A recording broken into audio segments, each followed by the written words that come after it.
Russia breaking news: Russia has expressed its gratitude to Türkiye for its efforts in the grain deal. Sergei Vershinin, Russia's deputy foreign minister, has stated that his country values Turkey's stance and diplomatic efforts regarding the Black Sea grain deal. On Friday, Vershinin told reporters in Moscow that Russia and Turkey are discussing next steps following Russia's withdrawal from the agreement. According to Vershinin, high-level communications are being arranged, and the issue of providing navigation security in the Black Sea will be discussed in upcoming conversations between the Russian and Turkish presidents. The diplomat praised the advanced and good relations between the two countries, saying that they share a deep history, with a deep understanding of the situation in the region. More than 32 million metric tons of Ukrainian grain were safely transported through a deal brokered by the United Nations and Turkey last year, and he credited the Joint Coordination Center in Istanbul as an important part of that. I have held consultations both in Moscow and Ankara, and highly appreciate the potential, knowledge, and professional skills of Turkish colleagues, he said.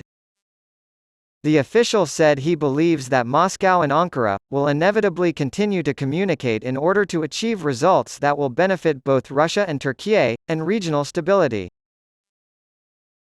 The grain contract is back on. Vershinin was cautioned about combining the Black Sea Grain Initiative and the Russia-UN Memorandum, two separate parts of the package agreement.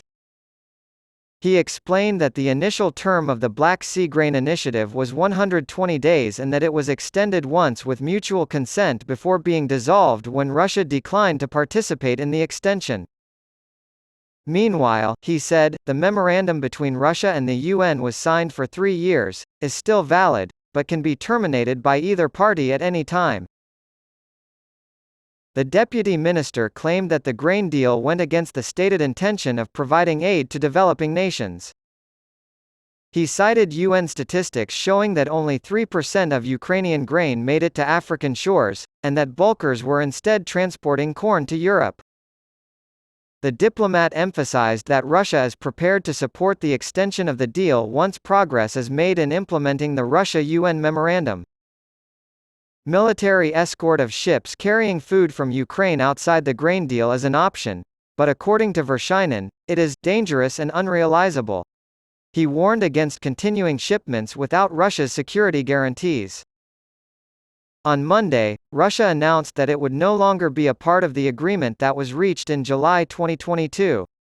The country claimed that it had not fulfilled its end of the bargain. Before coming back to the agreement, it tried to get banking restrictions lifted and permission to ship its fertilizer. Recep Tayyip Erdoğan, president of Turkey, has pleaded with his Russian counterpart Vladimir Putin to revive the deal and has urged Western nations to take Russia's demands into account. Sergei Vershinin, Russia's deputy foreign minister, said that Moscow and Ankara had discussed next steps after the agreement was dissolved.